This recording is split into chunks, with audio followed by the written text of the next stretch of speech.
దేవునికి స్తోత్రం. ప్రభునందు ప్రియమైన దైవజనమా, మీ అందరికీ నా హృదయపూర్వక వందనాలు. ఈరోజు మరి హుల్దా ప్రవక్తని గురించి మరి వాక్య ధ్యానం చేసుకున్నాము.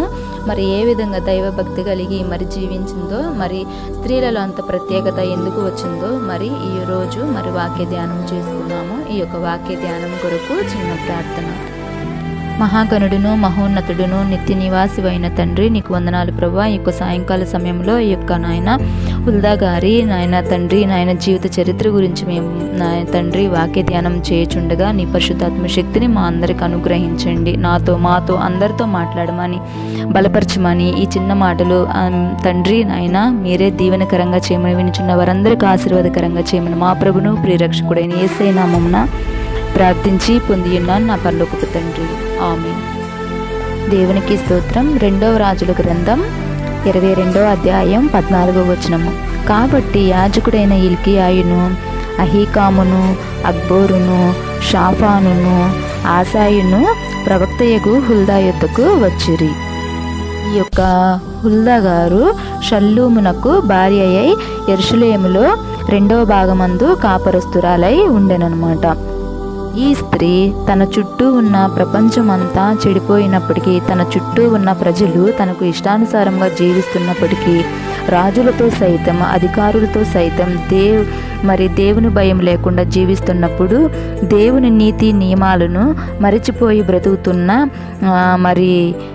రోజుల్లో మరి ఈ యొక్క హుల్దా గారు తన నీతిని కాపాడుకుంటూ, తన పరిశుద్ధతను కాపాడుకుంటూ దేవునితో సత్సంబంధం కలిగి జీవించిన స్త్రీ ఈ యొక్క హుల్దా గారు. దేవుడు ఎంతగానో గుర్తించాడు. ఈ స్త్రీ ఈరోజు మనం ధ్యానించుకుందాం. తన భర్త ఆ రాజ్యంలో ఉన్నతమైన స్థానంలో మరి కలిగి ఉన్నప్పటికీ తాను మాత్రం దేవునితో చక్కని సంబంధం కలిగి జీవించింది. ఆమె ఒక ప్రవక్తల లిస్టులోకి చేర్చబడిన ఈ స్త్రీ ఈ యొక్క హుల్దా గారు. ఈమె బైబిల్ ప్రవక్తల్లో పరిశుద్ధులుగా గుర్తు చేశాడు. 2వ రాజుల గ్రంథంలో 22వ అధ్యాయంలో కనిపిస్తుంది. అలాగే 2వ దినవృత్తాంతాలు 34వ అధ్యాయం 22వ వచనంలో కూడా మనకు కనిపిస్తుంది. హిజ్కియా తరువాత మనష్షే యూదా రాజ్యానికి రాజుగా చేయబడతాడు. హిజ్కియా మంచి రాజు, యథార్థపరుడు, దేవునికి ప్రీతికరమైన పాత్రగా రాజుగా ఉన్నాడు. హిజ్కియా 15 సంవత్సరాల ఆయుష్కాలాన్ని కూడా దేవుని దగ్గర నుండి పొందుకుంటాడు. అతని తర్వాత మనష్షే రాజుగా చేయబడ్డాడు. ఈ మనష్షే హిజ్కియా యొక్క కుమారుడు. ఈ మనష్షే తన తండ్రి నడిచిన మార్గంలో నడువక రాజ్యాన్ని బట్టి, సింహాసనాన్ని బట్టి గర్వించిన వాడే ఇష్టానుసారంగా జీవించాడు. ఆ తర్వాత చివరిలో కొన్ని పరిస్థితులను బట్టి ఈ రాజు పశ్చాత్తాపడ్డాడు. కానీ తరువాత తన కడుపును పుట్టిన ఆమోను ఇంకా ఇంతకన్నా భయంకరంగా జీవిస్తాడు. తన సేవకులే తనను కొట్టి చంపేస్తారు. ఆ తరువాత హోషియా రాజుగా వస్తాడు. ఇతను 7వ సంవత్సరం ప్రాయంలోనే సింహాసనాన్ని అధిష్ఠిస్తాడు. 22వ సంవత్సరంలో 2వ రాజుల గ్రంథం 22వ అధ్యాయంలో చదివితే ఇక్కడ అమూల్యమైన సంగతులు మనం చూస్తాం. తన తండ్రి తాత నడిచినట్లు కాకుండా దావీదు నడిచిన మార్గంలో ఈ యొక్క హోషియా నడుస్తాడు. విలాప ప్రవక్తలు విలాప ప్రవక్తలు జెఫన్యా గారు, ఇర్మియా గారు విలాప ప్రవక్త అయిన ఇర్మియా గారు, జెఫన్యా గారు ఉన్న ఆ సమయం అన్నమాట.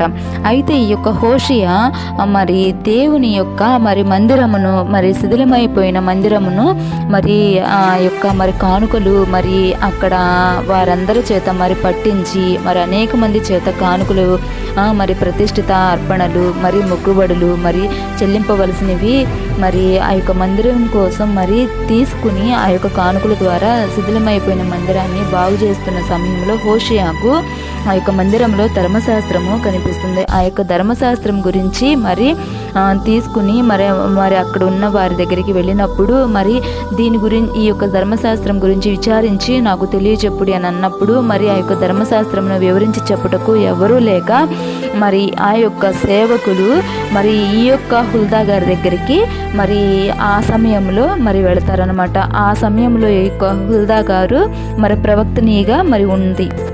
ఈ యొక్క హుల్దా గారు అంతమంది స్త్రీలు పురుషులు కలిగినటువంటి ఆ రోజుల్లో మరి ఎంతోమంది గనులు ఉన్న ఆ రోజుల్లో మరి ఎంతో మరి జ్ఞానం కలిగిన వారు ఉన్న ఆ రోజుల్లో ఈ యొక్క దేవుడు ఈ యొక్క హుల్దా గారిని దేవుడు ఎన్నుకుంటాడు. ఎందుకంటే ఈ యొక్క స్త్రీ మరి దేవుణ్ణి అంటిపెట్టుకుని మరి ఉంటుంది కాబట్టి ఈ యొక్క దేవుడు ఈ యొక్క హుల్దా గారిని మరి ప్రవక్తనిగా మరి ఏర్పరచుకుంటాడు. ఈ యొక్క హుల్దా గారు దేవునిని హత్తుకొని ఉండడం వలన ఈ యొక్క స్త్రీకి ఎంతగానో మరి ఖ్యాతి మరి ఇక్కడ కనిపిస్తుంది. దేవుడు ఈ స్త్రీని కూడా ఆయన వాడుకుంటాడు. స్త్రీలలో ప్రాధాన్యత మరి లేదు అని అనుకుంటాము, స్త్రీలు వీళ్ళేమి చేస్తారు అని అనుకుంటాము, కానీ దేవుడు స్త్రీలను కూడా మరి ముఖ్య ప్రాధాన్యత ఇస్తున్నాడు. ఇక్కడ లక్షల మందిలో మరి దేవుడు హుల్దా గారిని వాడుకుంటాడు. దేవుని యందు భయభక్తులు కలిగి దేవునితో సత్సంబంధం కలిగిన వారిని దేవుడు ప్రవక్తనిగా మరి దేవునికి ఇష్టానుసారులుగా మరి దేవుడు చేస్తాడు. తన మరి భర్త మరి వస్త్రాలకు అధిపతిగా ఉన్నప్పటికీ కూడా మరి వస్త్రశాలకు అధిపతిగా ఉన్నప్పటికీ కూడా మరి తను ఇష్టమైన చీరలు కట్టుకుంటూ మరి తన జీవితాన్ని విలాసవంతంగా మరి జీవించలేదు, కానీ దేవుణ్ణి ఆనుకుని దేవుని మీద ఆసక్తి పెట్టుకుని మరి దేవుని మీద మరి ఆయన యొక్క వాక్య ధ్యానం మీద మరి ఆసక్తి పెంచుకుని ప్రార్థనలో వాక్యంలో మరి తన జీవితాన్ని మరి కట్టుకుంది. అందుకే యెరూషలేము యొక్క 2వ భాగంలో నివసిస్తున్నప్పటికీ ఈ యొక్క హుల్దా గారిని దేవుడు చూపించాడు. కొందరు గనులు గొప్పవారు రాజులు ఆమెను కలిసి మరి సంప్రదించారు. దేవునితో సత్సంబంధం కలిగిన ఈ యొక్క స్త్రీగా మరి గుర్తించబడింది. మరి యోబు గ్రంథంలో కూడా అంటున్నాడు కదా, ఆయనతో సహవాసం చేసిన ఎడల మనకు మేలు కలుగుతుందని. మరి ఆయనతో సహవాసం చేయడం వలన ఆమెకు ఖ్యాతి కలిగింది. ఈ యొక్క స్త్రీ మరి బంధురికంలో ఎవరు మరి బైబిల్లో మరి వారి పేర్లు రాయబడలేదు, కానీ తన తల్లిదండ్రులు కానీ మరి తన సహోదరుల పేర్లు కానీ ఎవరి పేర్లు రాయబడలేదు, కానీ ఈ యొక్క స్త్రీ మరి దేవునితో సత్సంబంధం కలిగి జీవించడం వలన ఈ యొక్క స్త్రీ పేరు మరి ఈ యొక్క బైబిల్లో మరి లిఖించబడింది. అందుకే దేవుడు ఈ యొక్క స్త్రీని ప్రవక్తనిగా చేశాడు. దేవునితో మాట్లాడుతూ దేవుడు చెప్పే సంగతులను తెలియజేస్తూ ఉండేవారు అనమాట. అయితే మరి ఈ యొక్క స్త్రీ దగ్గరికి మరి ఈ హోషేయ యొక్క సేవకుడు మరి ఈ యొక్క హుల్దా గారి దగ్గరికి వచ్చినప్పుడు దేవుని మాటలు ధైర్యంగా చెప్తుంది. మీరు వెళ్ళి ఎవరైతే మిమ్మల్ని పంపించాడో మరి వారికి వెళ్ళి చెప్పండి, దేశం మీదకి దేవుని యొక్క కోపం రాబోతుంది, మీరు చేసిన కార్యాలు భయంకరమైనవి, నిజదేవుని విడిచి అన్ని దేవతలను మరి మిశ్రిత జనంతో కలిసి దేవునికి వ్యతిరేక కార్యకలాపాలు చేస్తున్నారు, కాబట్టి దేవుని కోపం రాబోతున్నదని హోషేయకి మరి చెప్పమన్నప్పుడు హోషేయ తన బట్టలు చింపుకుని దీన మనసు కలిగి దేవుని సన్నిధిలో పశ్చాత్తాపడి మరి ప్రార్థన చేసినప్పుడు అతను కనికరింపబడతాడు. కాబట్టి అతను నెమ్మది గలవాడిగా తన పితరుల దగ్గరకు చేర్చబడతాడు. మరి హోషేయని ఉజ్జీవం కలగజేస్తుంది.